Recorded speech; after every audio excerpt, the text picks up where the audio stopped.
السلام علیکم ورحمۃ اللہ وبرکاتہ۔ محترم ناظرین، آج ہم آپ حضرات کی خدمت میں شہد کے فوائد قرآن اور حدیث کی روشنی میں پیش کرنے والے ہیں۔ مکمل ویڈیو دیکھیں، انشاءاللہ بہت فائدہ ہوگا۔ اللہ تبارک و تعالیٰ نے قرآن مجید کے اندر شہد کی مکھی کے بارے میں مکمل ایک سورت کو نازل فرمائی۔ اس سے شہد کی اہمیت معلوم ہوتی ہے۔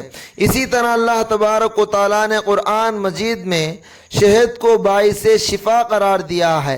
چنانچہ اللہ تبارک و تعالیٰ نے فرمایا فیہ شفاء للناس، یعنی اس شہد میں لوگوں کی بہت سی بیماریوں کے لیے شفا ہے۔ چنانچہ پورے قرآن پاک میں شہد وہ واحد غذا ہے جس کے بارے میں صراحتاً باعث شفا ہونا بیان کیا گیا ہے۔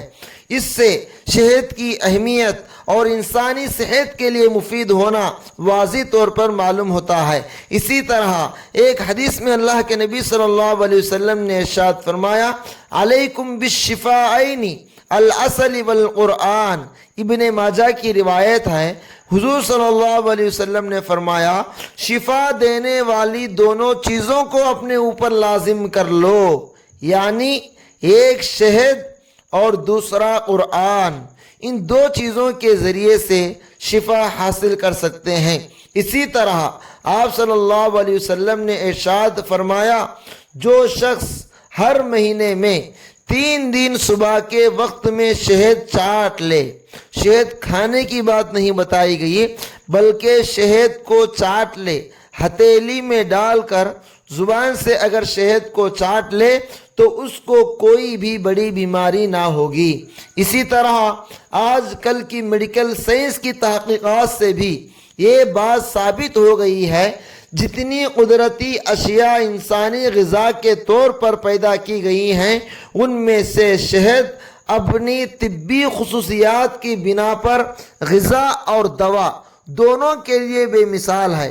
البتہ انسانی جسم کے لیے اس کا مؤثر ہونا اور مفید ہونا اسی وقت ممکن ہے جبکہ 3 باتوں کا ضرور خیال رکھا جائے۔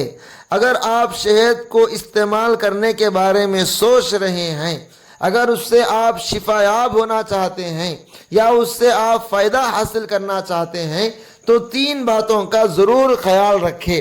نمبر 1، شہد کا خالص ہونا ضروری ہے۔ اگر شہد ڈپلیکیٹ رہی، کسی ملاوٹ والی شہد رہی تو اس سے کوئی فائدہ نہیں ہوگا اور شفا بھی نہیں ملے گی۔ اسی طرح نمبر 2، شہد کی مقدار۔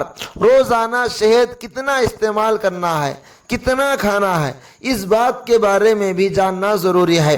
نمبر 3، طریقہ استعمال۔ اس کو کھانے کا طریقہ کیا ہے، اس کو کیسے استعمال کرنا ہے، اس بات کو بھی جاننا ضروری ہے۔ جب آپ حضرات ہمارے اس چینل پر نئے ہیں تو ہمارے اس چینل کو ضرور سبسکرائب کریں تاکہ آنے والا ہر ویڈیو سب سے پہلے آپ تک پہنچنے میں آسانی ہو جائے۔